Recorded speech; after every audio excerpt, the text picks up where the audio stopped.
mindset is everything. And I think people that are successful, the main difference between people that are successful and, might just be, comfortable or whatnot is their mindset. There's things going on in our world, whether it's political, in terms of market condition, like there's so many different things that can affect, how a stock might move.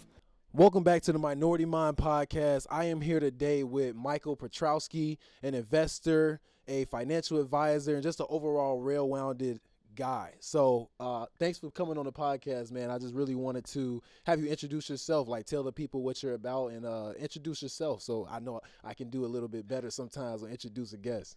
Yeah, absolutely. First off, Adebayo, I appreciate you having me on. I've been super excited for this.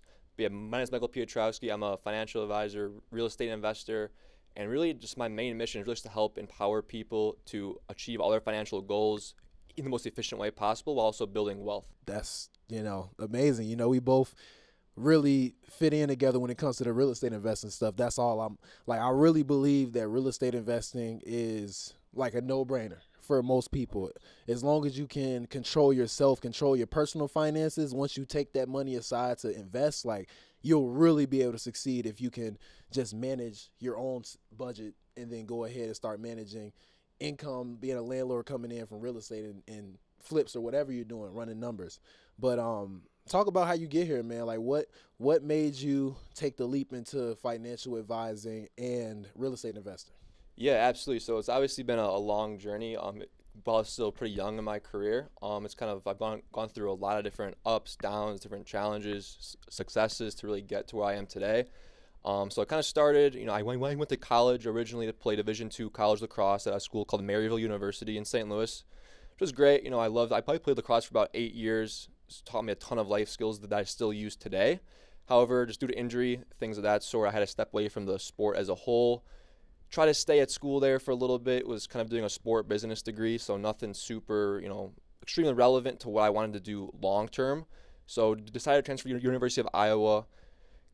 Was studying enterprise leadership there, but ultimately kind of decided that the traditional college route just wasn't really right for me and wasn't going to help me achieve my goals in the most efficient way possible. So kind of stepped away from school, got into the insurance kind of sales industry a little bit, because obviously sales is one of those skills that you just need to know. I think each individual as a whole is either selling themselves, a service, product. Like we're all selling something at some point. So I wanted to master that as soon as possible. And then from there, kind of naturally, just people on my network kind of reached out, and I kind of just naturally fell into the path of financial advising, real estate investing.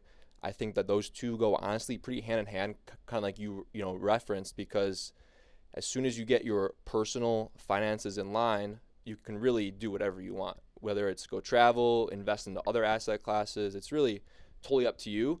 But I personally believe that stock market and real estate are by far the best two ways to build wealth long term in our country. So I really wanted to build ventures in each of those industries respectively and just really see where we can take it. That's a really smart way to look at things. I want to touch back on school and sports a little bit later, but just speaking on the industries you decide to pursue in, it's really important for people to understand, one of the most important decisions you'll ever make is what industry you decide to be in, what job you decide to pick, because, some industries completely collapse. Let's talk about certain people that were in, let's say tech when the dot-com boom happened in 2000, before we were even born. But think about how industries can fall and collapse. And what if you were somebody who chose an industry who was, didn't have sound fundamentals? The one thing about financial services, financial advising, that's going to be there regardless. People are going to want to put their money away for retirement or put their money away to grow it. And, picking an industry like that, you have a lot of long-term benefits that come along with a booming industry, especially right now where we're doing crazy market highs and stuff like that. And, certain businesses are selling for crazy amounts. So, I could talk about that later, but let's get back on the school portion of it. What made you realize that school, I guess the traditional path of school wasn't right for you? What really, made you realize maybe I should just get into my career and pursue that? Yeah, absolutely. So my thing was, first off, I want to kind of preface that I do think that school is a great path just based on the individual. Kind of for my goals, I always knew I wanted to do entrepreneurship. It kind of runs in my family. My dad's an entrepreneur. He's operated his own company for about 8 or 10 years, I believe now. So it kind of runs in the family. I've always known after I was going to graduate, I was going to go own my own business, and to some extent, or at least do something where I'm not reliant on a boss or other people, to kind of carve my own path. So I kind of was just thinking. I was sitting in these classes in like global sports and national culture, and I was like, I'm spending like $5, $6, $7,000 on these courses. How is this going to directly impact my future? And granted, some of the courses in my degree, kind of in my track, were going to be great, but others were not so much. So I just decided, hey, you know, a degree is great, but I think a huge misconception is that a lot of people think, all right, let's go to school, get a degree, and then we're going to be guaranteed to get a job, which isn't the case at all. Granted, it might help for certain jobs to increase your pay, but it's also not guaranteed. I've known a ton of people that have got degrees, and then they're on the sidelines trying to find jobs for 6 months, years, sometimes even 2 years. Like if something were to happen like COVID again, where it kind of creates a sticky situation where you spend all this time, money, and your effort to get something, and then it doesn't really pay off immediately. So that's kind of the main factor for me. I was like, all right, let's just cut out this, remaining 2 years, because I had 2 years left to go on my degree track, and just let's start building now so I could be 2 years ahead of all my other peers. And I think it's been paying off, tremendously so far. And I'm super excited to kind of see where we can continue to scale it in the next year or two. That's a very, very similar track to like my thought process when it came to school. Like it definitely is still a good thing. Education will always be a good investment. It's just about one, how much you pay. I always say, and I tweeted this other day, I'm like, education will always be a good investment, but you can't overpay. Like you can overpay for certain education, and when it comes down to school, like school, I would never like bash it, but like even with me being in the medical field, being a counselor, like I have to have school in order to have certain licenses and do certain things, especially with nurses. Like, I mean, I'm glad nurses have to go to school because, like, man, like imagine someone not going to school and then being trusted to take care of your body. I mean, when you're sick, like that'd be insane. But yeah, like when it comes down to understanding your path and knowing that, yes, education is very important, but just because you get an education doesn't mean that you're guaranteed a job later. So getting into the work field, getting experience, that is what people are going to look at your resume and say, hey, this guy did such and such, maybe he has some transferable skills to this position. And if you sell yourself, like you said with sales, taking that path, you're literally going to set yourself up to succeed in whatever you do. So that's huge. Yeah, kind of touching on that real quick too. I think for people that want to do business, entrepreneurship, things like that, I want to just kind of even elaborate on the point that you made about education, because while for me college, the traditional 4 years, wasn't the right path, I'm still a huge believer in education. I think that it's just all about finding the education that fits exactly what you need. Obviously doctors, lawyers, engineers, like all of those kind of fields, college is the clear choice. And even like accountants that want to do like CPA, things like that, like that's what you need to do. But for someone like myself, there's a ton of other alternative options, whether it's my investment licenses, the real estate licenses, other continued education that'll get me very streamlined knowledge to be a expert in my field. That it might only take a year instead of 4 years is kind of the mindset I've been having with it.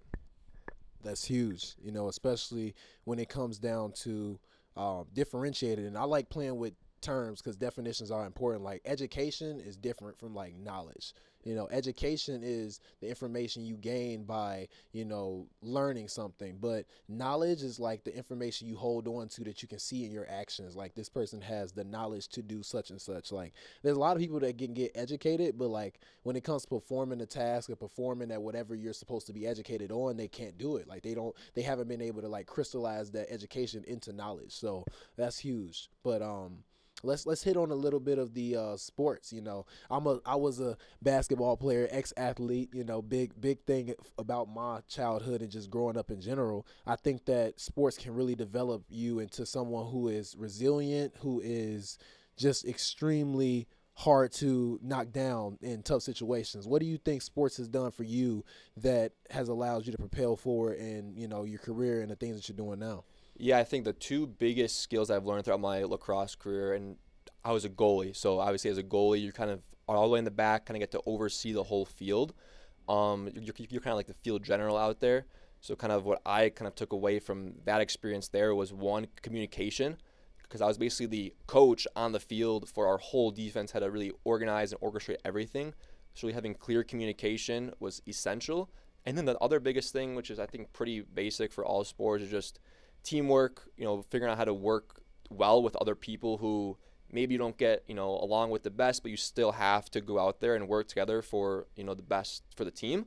So I think those were probably the two biggest things that I was able to take away over my, 8-year career. So That's huge. And 8 years, that's a long time, almost a decade when it comes down to, putting in the work for a specific sport. I know it's hard for some people to put some things down, especially when you're a young kid. The only thing in your mind is probably your sport, and you're not even thinking about like the career after that. You're thinking about like, oh yeah, I'm gonna play this, I'm gonna get to college, but then what happens after college? Like not everybody's gonna go play pro, and not everybody's gonna go get paid for the sport. So then it's like, okay, how do you translate your characteristics or like the habits you've built from your sport into real life, like a career? So that's huge.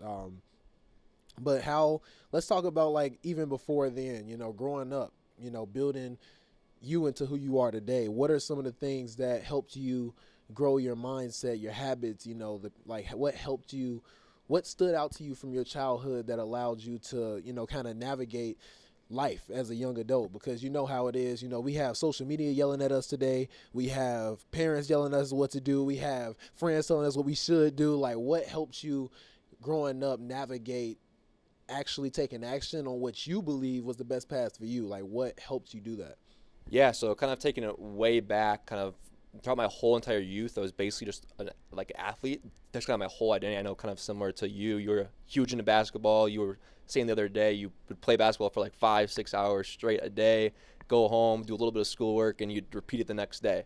It's kind of the same path, I had like most of my summers growing up were, traveling with my, family, teammates, coast to coast, to all these different tournaments, which was great. And I actually got a few opportunities when I was about, 11, 12, 13, where I kind of went with my team on trips and kind of got to experience, traveling and living kind of outside of, the guidance of my parents, which, growing up, super blessed to have amazing parents and, close friends in my corner that kind of helped guide me.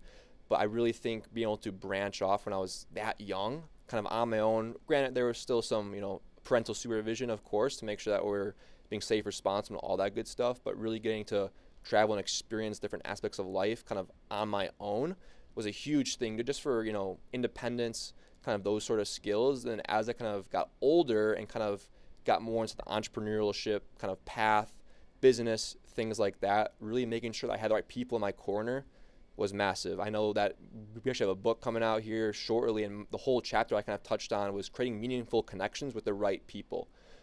Because like, for example, my high school friends, super great people, still talk to them every single day, but I knew that we're all doing different things. Like one of them's going to be a teacher, the one's going to vet school, the one's doing, finance like me. So me and him connect a little bit on kind of that front. But I knew I had to go out and find people like yourself, people like Caden, Anthony, that really had the same kind of vision and, kind of trajectory in life, so that we could, collaborate, share ideas to really push ourselves to be better each and every day.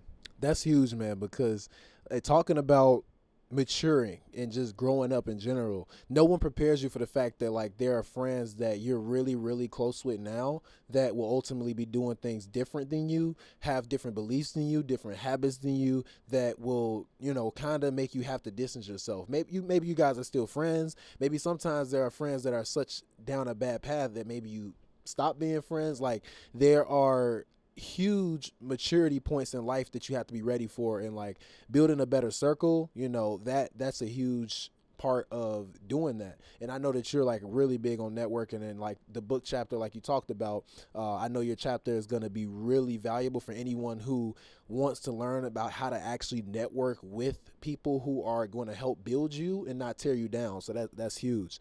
So what about, without getting into the book, what are some networking tips you would give to someone who, maybe they realize that they're not necessarily fitting in and they're not, with the right crowd? They want to find the people that are going to actually pour into them and help them build the future they want. What are some networking tips you have?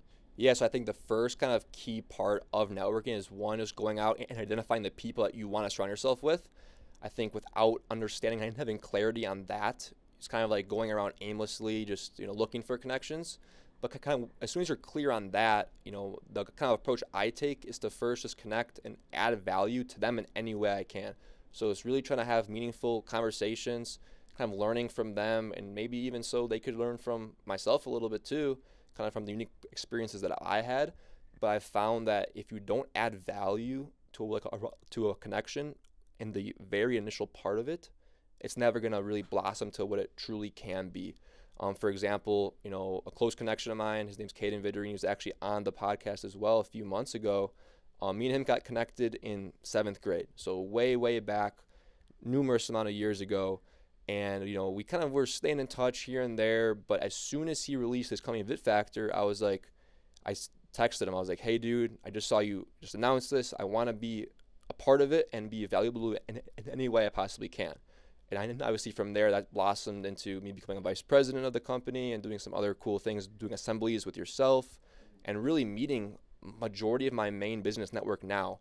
So I kind of touched on that point in the book. Obviously, some other things that I'll leave out to kind of encourage people to go check it out. But yeah, I really think being intentional with the people that you add to your circle and adding value to them are by far the two most important things you can possibly do.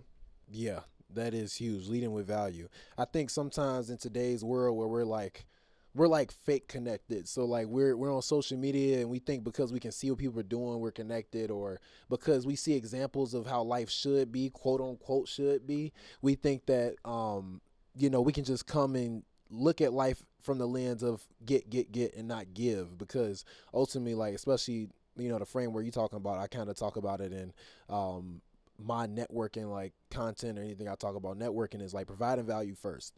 Like one of the biggest things you can do to provide value is just to come prepared. Like, meeting one of my first real estate mentors, like I didn't walk up to him and just expect him to teach me everything real estate. Like I actually did tons of research, probably, hours and hours upon hours of research on not only him, but on my actual topic itself, so that when I came to him, I asked him questions. And of course, a naive person who's doing his research without any context gets shot down, and like he makes me realize, like, oh yeah, maybe that strategy they teach online is probably bad. Like maybe people shouldn't do that. Why do they promote this so much? And that's the issue with being in a fake connected world, is that we think we're connected and that we have all this information, but the truth is experience is the best teacher.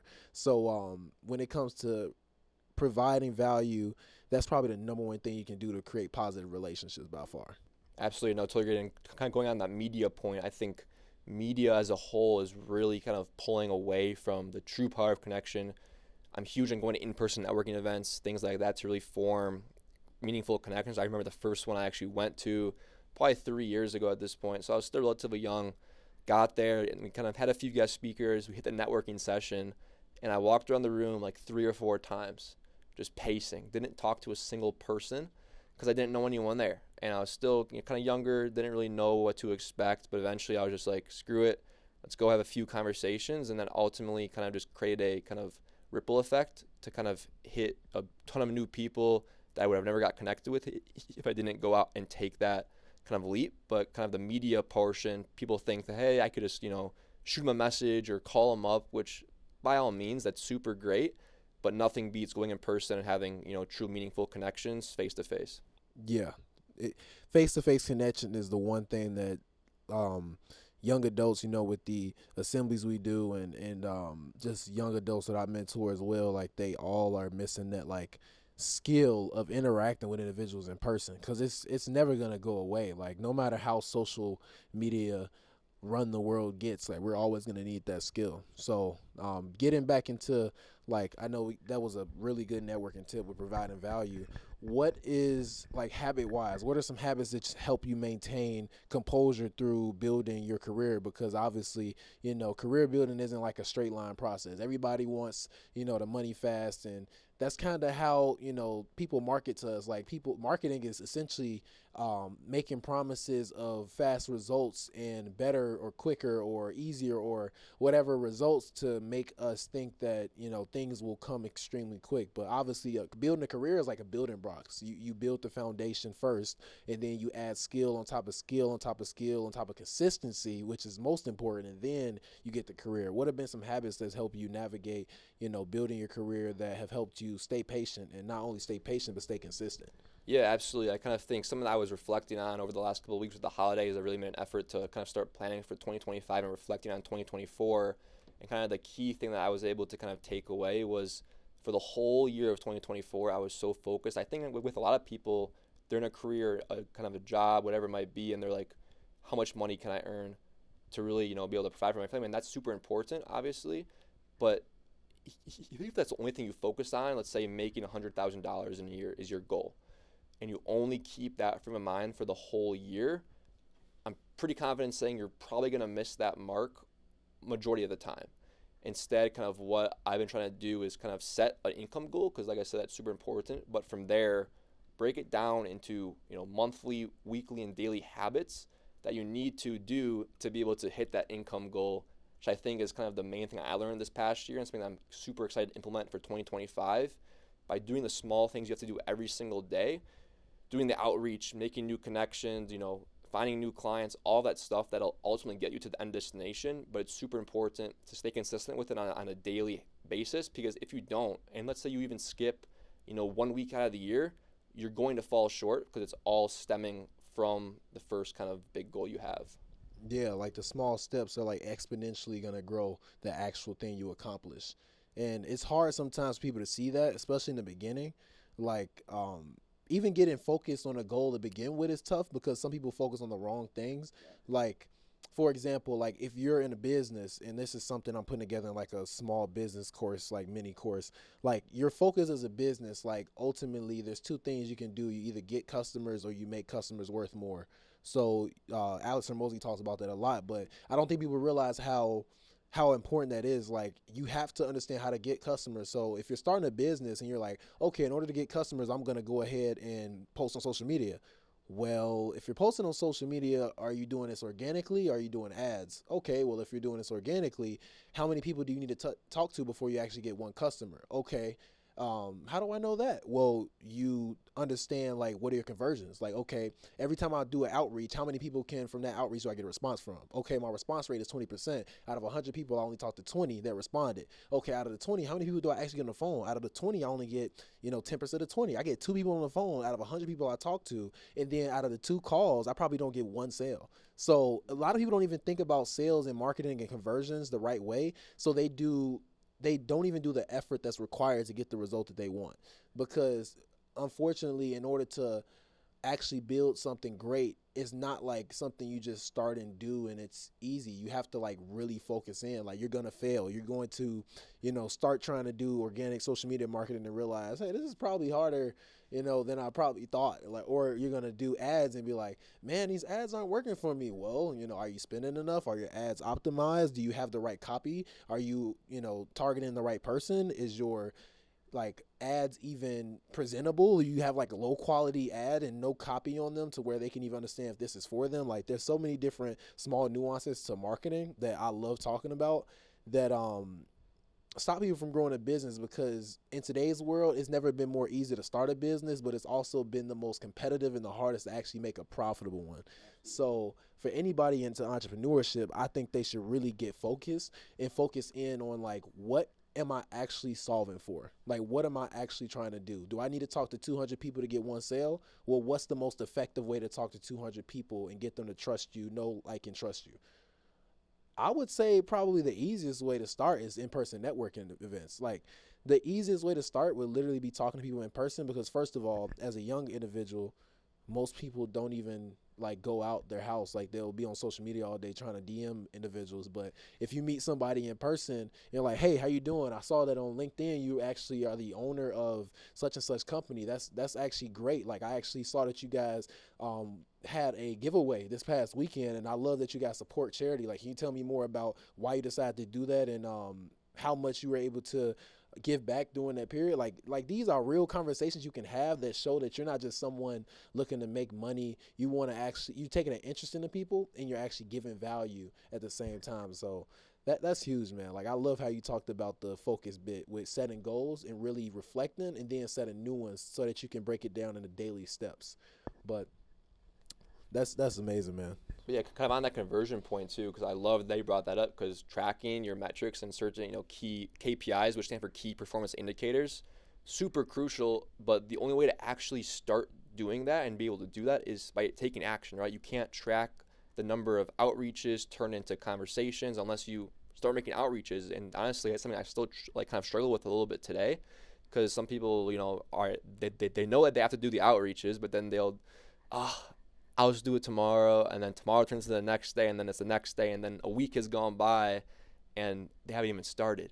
So kind of tracking it is super important, but even more important than that, arguably, is actually taking the first step to start and do it every single day, because that builds a consistency, and then at some point it just kind of turns into a natural habit where you're like, all right, I wake up, got to do this, and do my outreach, and then let's start tracking it. Because then you could actually, kind of like you mentioned, see like how many conversations you need to get one customer, and then you're able to kind of figure out how to scale from there. Because unless you know those numbers, you won't be able to scale effectively, because you'll kind of be roaming aimlessly, just making a ton of outreach, but you don't actually know the exact kind of formula and equation to get to where you want to go. So I love that you brought that part up. Yeah, while we're talking marketing too, because we're talking cold outreach, that's probably one of the first things I did marketing wise to like get real estate leads. And like with marketing, you have to like really realize when you start out doing any sort of marketing, you're gonna suck because you haven't mastered it. You don't know what to say. You don't know what opportunities you may be missing out on because you're not asking the right questions or saying the right stuff. So you just have to assume that like your conversion rate on anyone you talk to is gonna be less than 1%. Like, I like the rule of 100 because it says, like, hey, you talk to 100 people, just expect one to hop on the phone with you because it expects you to be bad. But I've noticed with a lot of people, especially nowadays, like, it's not even 100. It's, like, almost, like, 150, 200. Like, you're not even 1% conversion rate to a call, to a sale. Like, you're, like, less than 1% to where I remember when I did my marketing agency before I started just doing, like, consulting, like, individually. But, I had to reach out cold outreach to 160 people before I got my first sale. It was cold email to 160 people and literally like before I got my first sale. And if you can reach out to 160, 200 people a day via email, I don't care what business you're doing. I don't care. Like, you're going to learn really quickly how to get that sale. Like, you can reach out to 160 people a day. It's just a matter of like doing the work.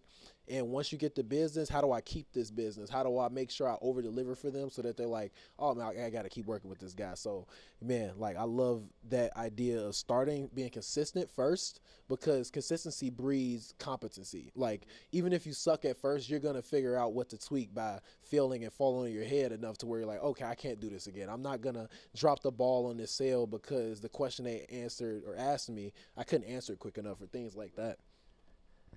But real estate, man, let's talk about the real estate side of things, because that's what I'm into, and that's what a lot of people that watch the podcast are into as well. What are your things that excite you about real estate, and what do you think real estate is going to do in the next year or two for you, specifically in your business? Yeah, well, I think real estate as a whole, the reason why I like it so much as a vehicle for investing, but also income generation, is because there's so many different areas of real estate that they can do.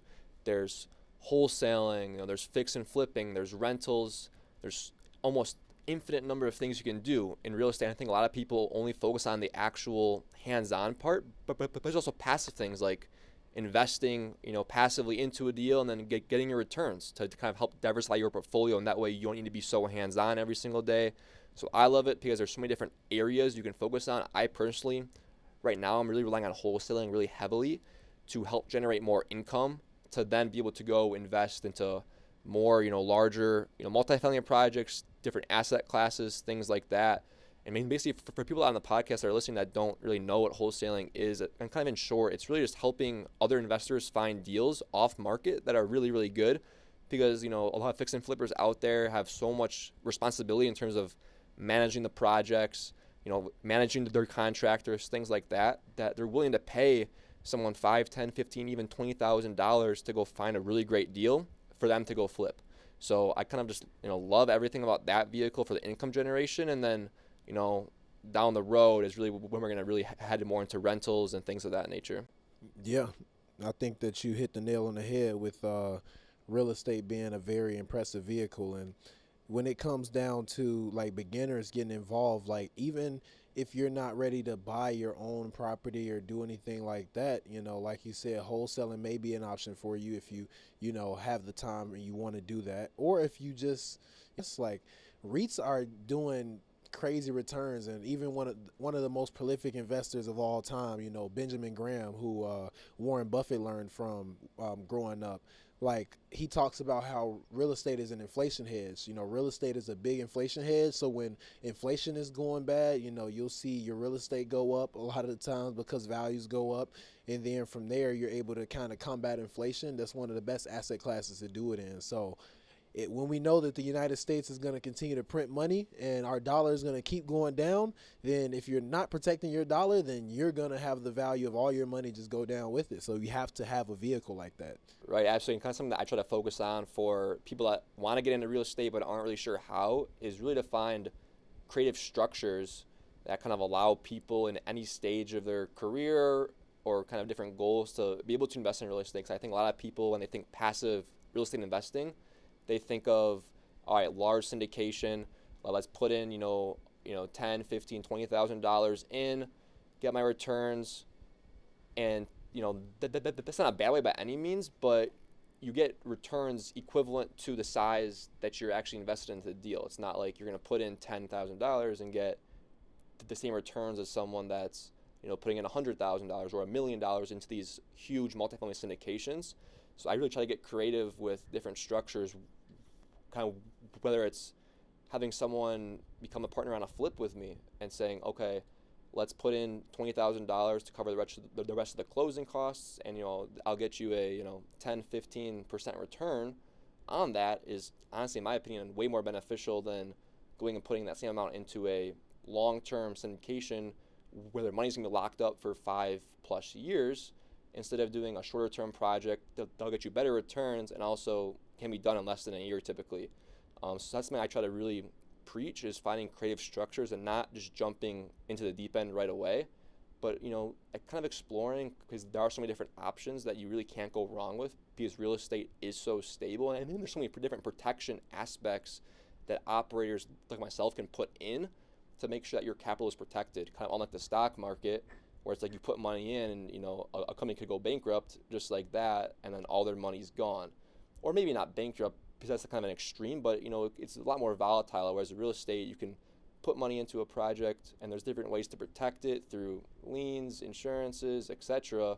That almost makes it fail-proof in some ways. I think as long as you have good operators that you partner with that know we're going to protect your money and put your interest as an investor above their own, is absolutely crucial. Yeah. What just asking, because the biggest thing I'm less experienced with, or less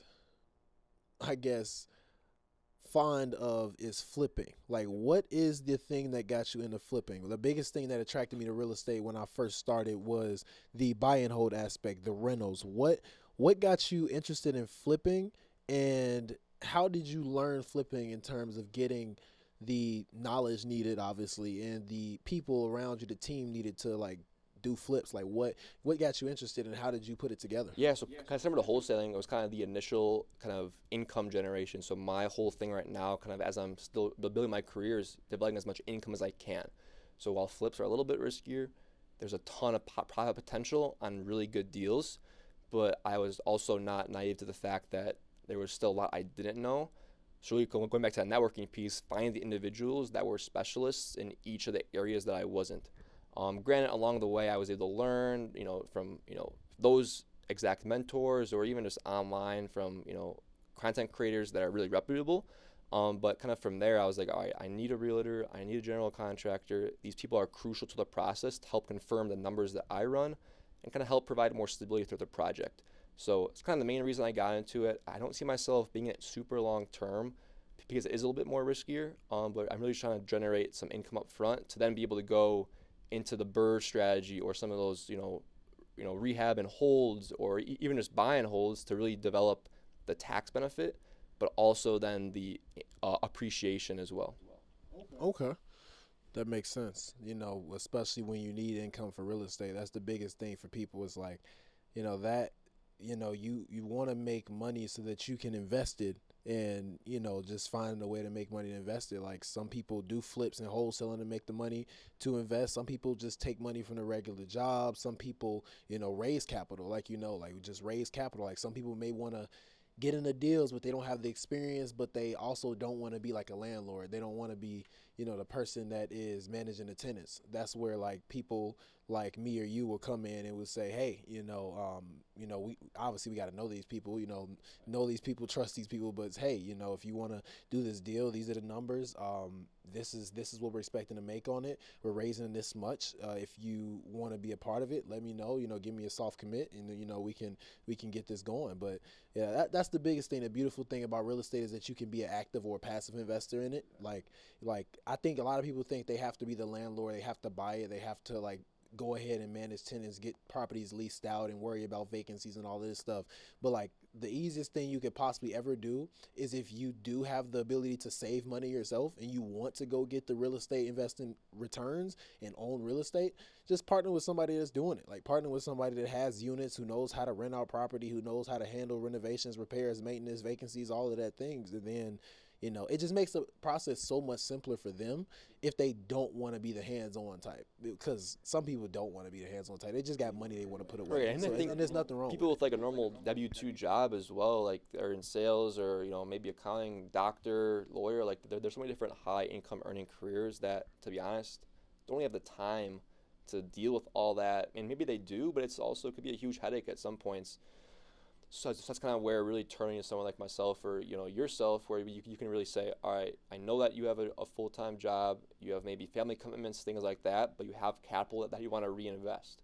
So really trying to find those partnerships, like you mentioned, and find operators you can trust to make their life a lot easier. And I think something that's unique for myself that I think a lot of people tend to like while they work with me is that I have knowledge on the stock side and in more traditional investments, but also on the real estate side. So I can really be there to help them really figure out what vehicles will be best to help them achieve their goals in the shortest amount of time possible.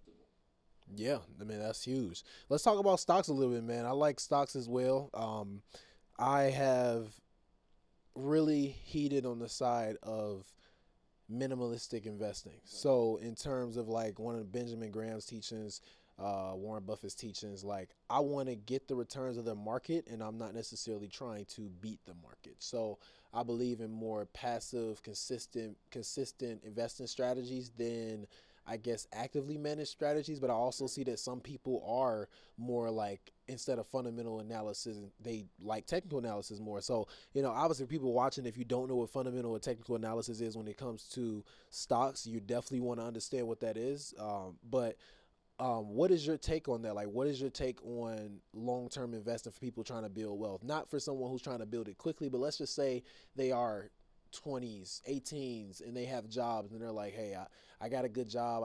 I just really want to make sure I put money away so that I don't make the same mistakes my parents did or my relatives did. What do you recommend for someone trying to build wealth like that? Yeah, so in terms of kind of wealth creation fundamentals, I think like if you're especially younger and you want to take a more of an approach like how you are kind of saying, more passive, you kind of want to match the market 100%. Just put your money like into the S&P 500, which is the top 500 companies in our country, and that'll really get you good enough returns to really make returns on your money. For example, the last 2 years they've been up over 22% or so, I think it's been, which has been two off the chart years. Not to say that it's gonna always be like that. There might be a little bit of pullback coming here in 2025, which is a huge opportunity for all of you guys that have money on the sidelines, because when there's a pullback, you obviously want to go ahead and put even more in to then be able to get the returns and reap the benefits of when the market does bounce back. Because in my opinion, the only time you shouldn't invest in the stock market is when you have lost faith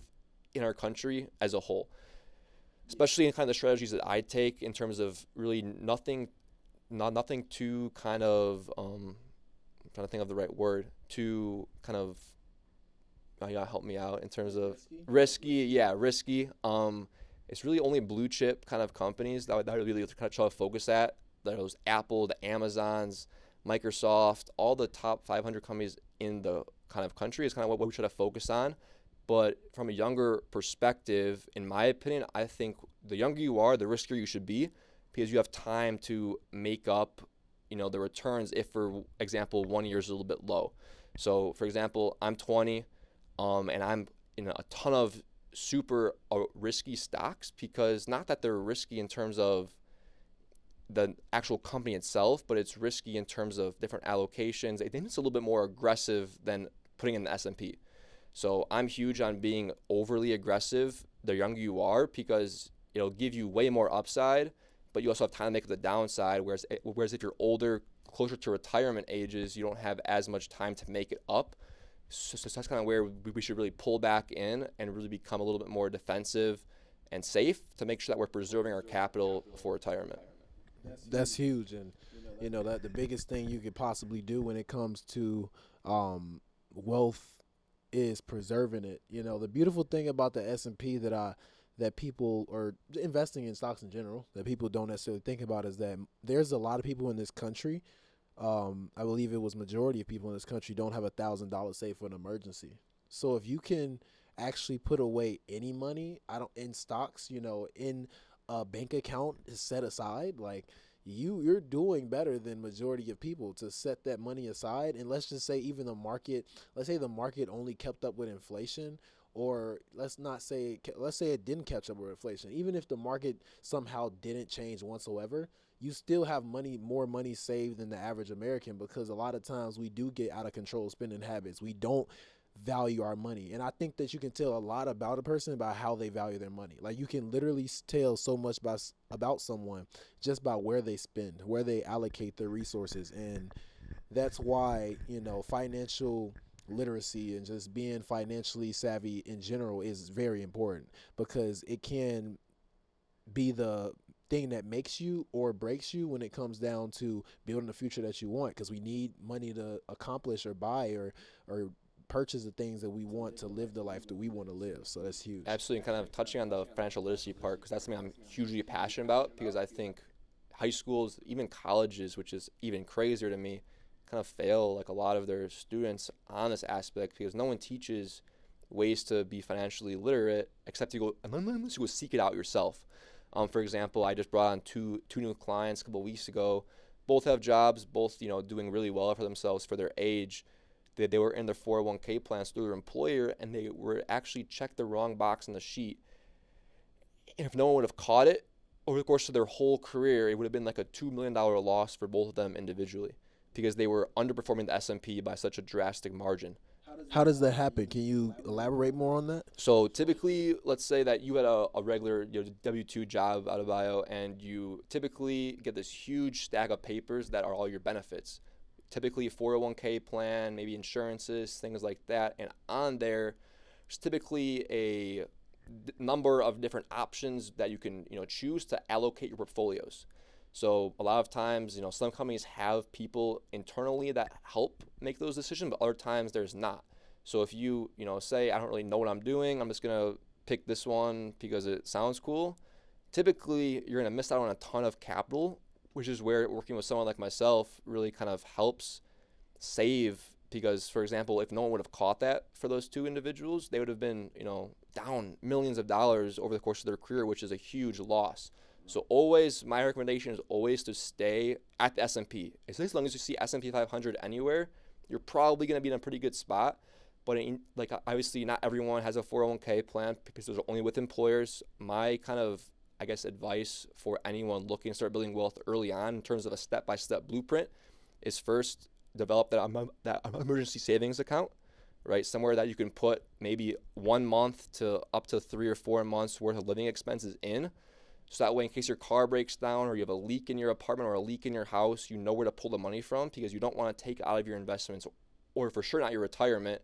So first develop that, because like you mentioned, majority of people don't even have that. So as soon as that's set up, you're going to be way ahead of the game, especially if you're starting out young. from there, I would really recommend a brokerage account.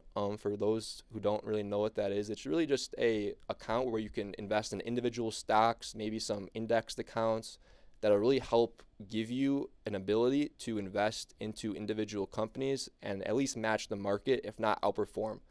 Kind of what I like to say is people like to hire people like myself in my firm is because it's our job to, when the market is up, outperform the market, but when the market is down, to not lose them as much. Whereas if we weren't able to do that, working with people like advisors wouldn't make any sense, because you can easily just go log on to Robinhood or Webull or any sort of, kind of self-managed account and just put it into the S&P yourself.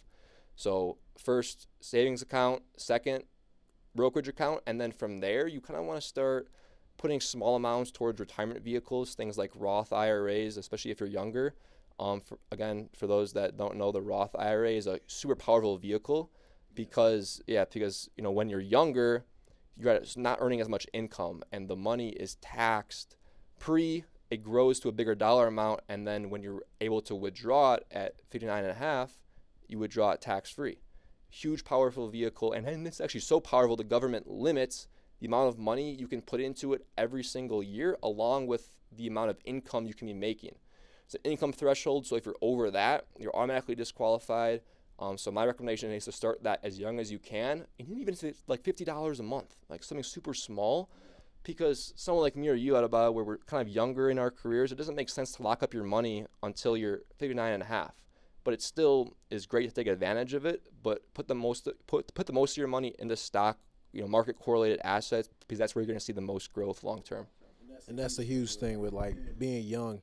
Understand, like, I like having a really diversified but a practical standpoint on that. So I don't recommend that anyone avoid the stock market completely. Like, definitely you should have some of your assets allocated to the stock market, but especially the younger you are, like, you have the ability to take more risk. Like, literally your skills are going to compound. So if you're taking the right time to actually learn the right skills and you're making more money, like you can make more money invested in education right now and like to learn a skill than you could in the stock market, just on the strength of you learning a skill that probably increases your pay by $50,000 a year or whatever it is. But definitely getting involved in the stock market, of course, especially the younger you are, because even if it is, like you said, $50-$100 a month, like, it goes a long way for the amount of time that you're going to be investing consistently. Just consistently dollar cost averaging is what Warren Buffett says. And if you look at market trends or even understand the idea of what defensive investing is, then there's no way in the world you lose by consistently investing over a long period of time. The only way you lose is if you are speculative and you're like one of the people that are like, oh man, I just bought Apple's down, let me sell. Oh no, look, Google's up, let me buy Google. Oh no, Google's down, let me like. You don't lose if you actually ride the market. You lose if you try to predict it most times. Now there's people that trade and I can't talk too much about that because I haven't done too much of it myself yet.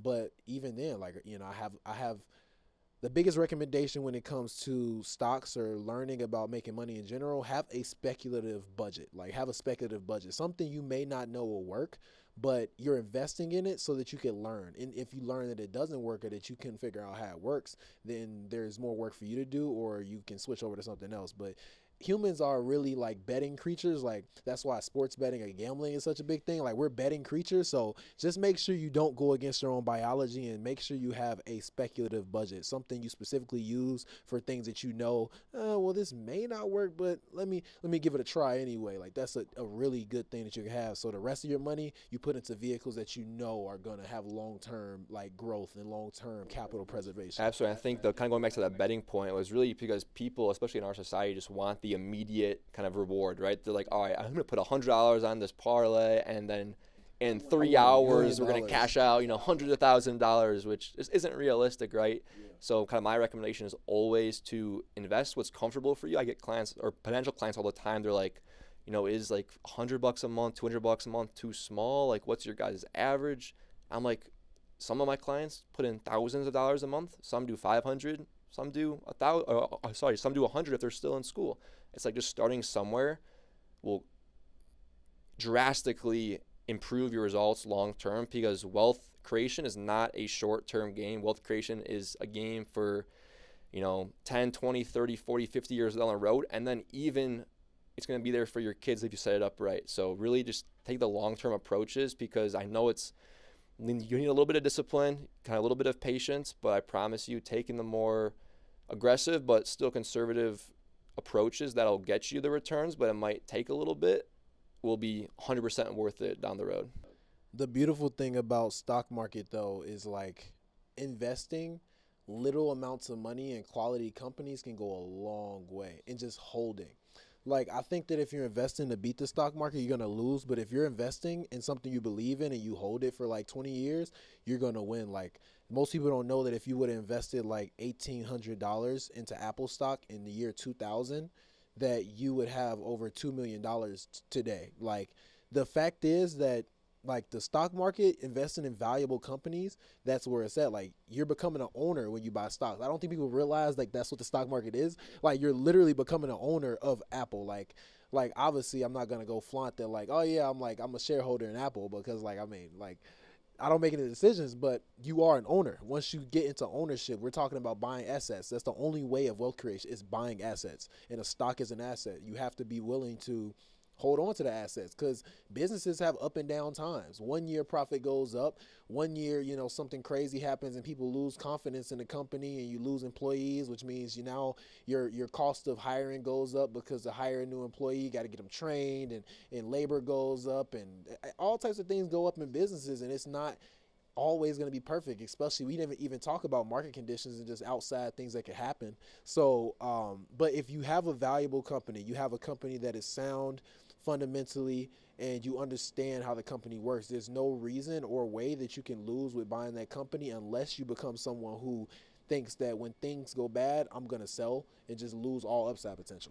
That's the only way. Yeah, you just hold, because kind of like you mentioned, like there's things going on in our world, whether it's political, in terms of market condition, like there's so many different things that can affect, how a stock might move. But I promise you, as long as you hold, like over the course of your lifetime, it's going to go up. Yeah. Assuming that you're investing in good quality companies, right? I'm not talking about these little IPOs, which kind of goes to the speculative, which I appreciate you sharing that word, because that was what I was actually looking for a couple of minutes ago, was speculative. I'm not a huge fan of speculative investing or crypto, to be honest, at the moment at all, just because I'm a huge believer in the more traditional long-term kind of vehicles.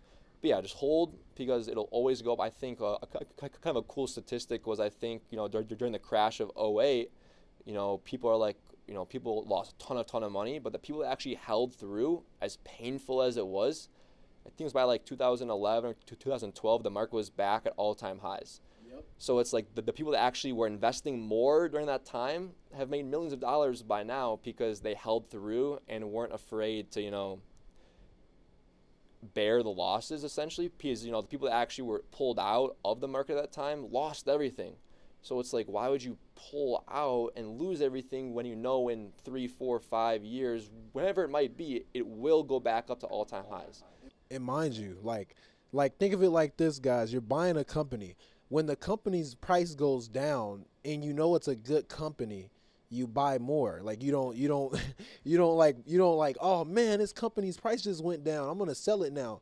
I don't like, you buy more when the company's down if it's a sound company. Like, especially during '08, mind you, the entire market was crazy, mostly because of real estate. It wasn't even like businesses that were really like they weren't really businesses that were suffering as much as people were during the time. But it's just that since people were struggling and panicking so much, the entire stock market goes down, because people pull out money. They're defaulting on homes, bankruptcies, foreclosures. All these things are happening because of real estate, to where the stock market becomes a bear market, not a bull market. So the issue is, with people, when they see that, they think, oh man, my value's going down, let me sell it. But like me, if there's a stock market crash, I am going to buy so much more companies, sound companies. Obviously, I'm not going to go buy some small company that's a IPO. I'm going to buy sound companies that obviously are going to bounce back from this, so that I can get like way higher returns. Because like, that's where the biggest investors, Warren Buffett, all of these huge hedge fund managers, they buy more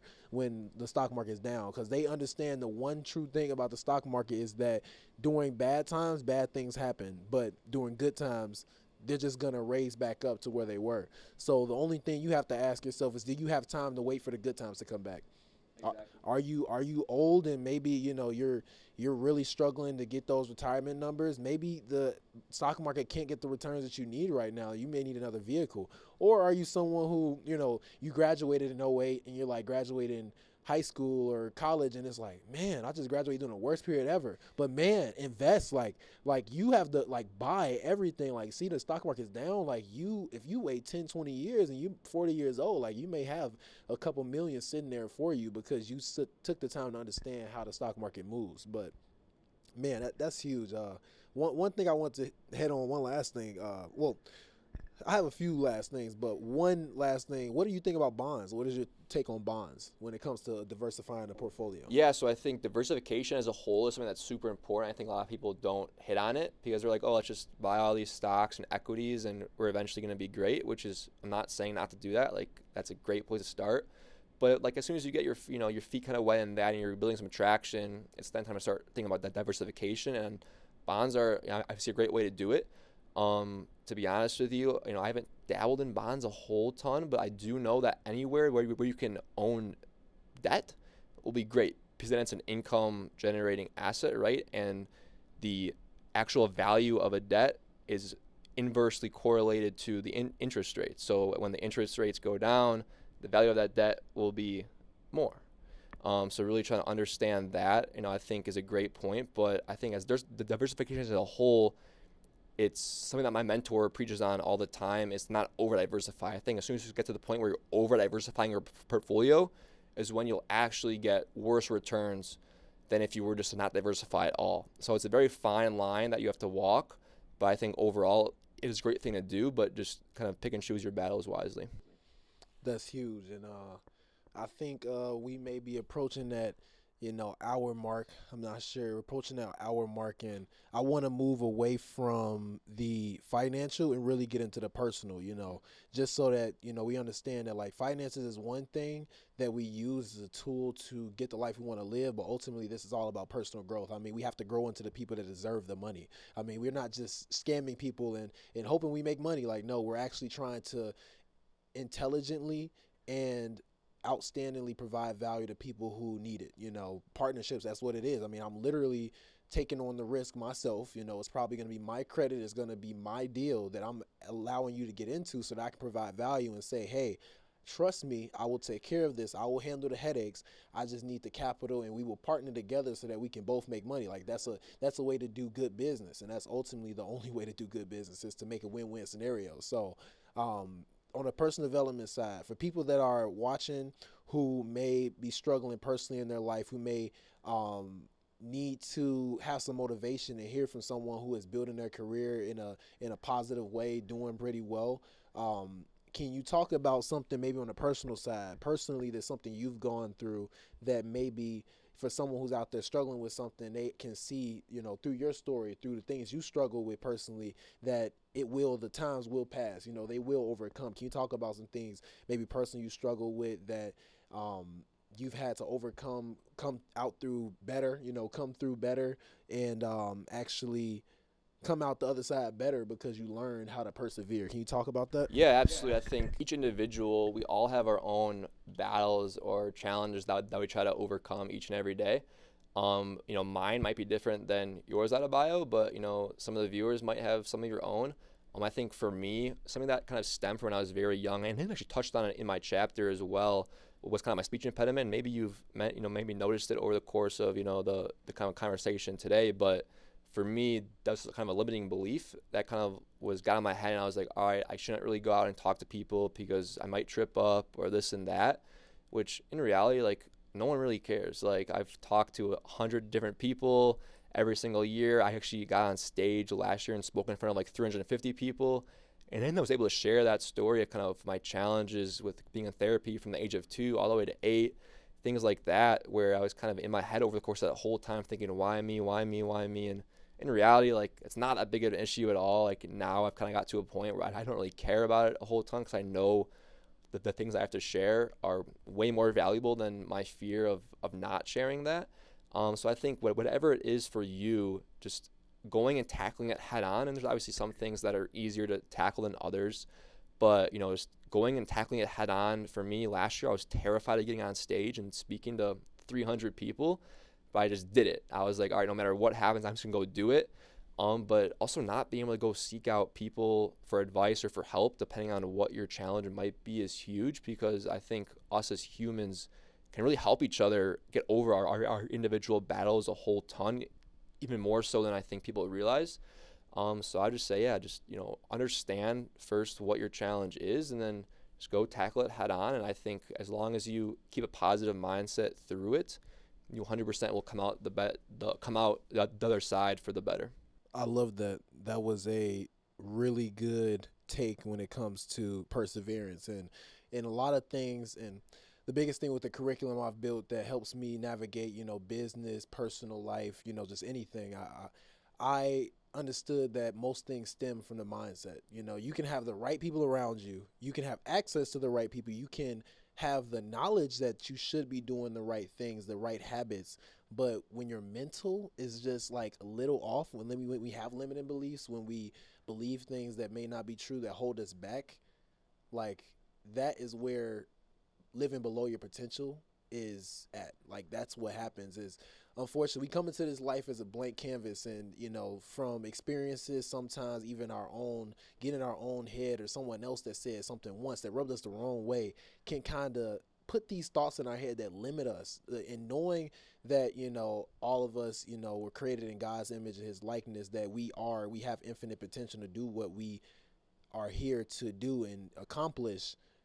Sometimes if we let the thoughts in our head, the limiting beliefs, the lack of knowledge now, knowing that you can easily access that knowledge if you go put yourself out there, these are the mental things that hold us back. That's why I think that it always starts in the mind, and that's actually why the podcast is called the Minority Mind Podcast. So it's for the people who want to stand out and think like the majority of people don't want to think. The people that use excuses as to why they can't accomplish things, instead of using the excuses as the exact reason why they tried, they persevered, they learned, and they left the world better, more equipped, more educated, more knowledgeable than they ever would have if they used the limiting beliefs as excuses rather than reasons to overcome. So I think, bro, I think that's like a perfect way to end it off, like with that story. I think that in itself is going to motivate people to understand that, like, this isn't a world where excuses will help you prosper. The only thing you're doing is telling yourself that you can't accomplish something that obviously you can see thousands of people who had to overcome something that was all in their head, which was the catalyst for what allowed them to be successful. Is, before we end, man, is there any last thing that you want to say, anything you want to leave the audience with who will watch your episode and really learn and take things away from it? Yeah, I think kind of just the last kind of things I wanted to touch on was just kind of more that mindset side, because I do think that your mindset is everything. And I think people that are successful, the main difference between people that are successful and, might just be, comfortable or whatnot, is their mindset and really wanting to go and be ambitious and do more. But don't let anyone kind of hold you back. Don't let what anyone says to you or about you hold you back. Kind of, that's something I think that entrepreneurs sometimes struggle with when they might step away from school or leave their stable job to go start a company. People are like, oh, like, you're taking a huge risk. You might fail. What's going to happen? And it's like, what if? Just go do it. I promise you, if you put your head down, do the work, you will come out stronger the other side. And maybe it won't work, and you'll learn way more than if you just would have stayed in that job and kept, chugging along, going throughout your day. So don't be afraid to take risks. Kind of live above the average kind of mindset and just go out and do great things. I think is a great way to kind of put it. So you learn way more through failure than you do Absolutely. through success. Stand out in a positive way. This was a good episode, man. Absolutely. I appreciate it, Adebayo. Yeah, man. Thanks for coming on.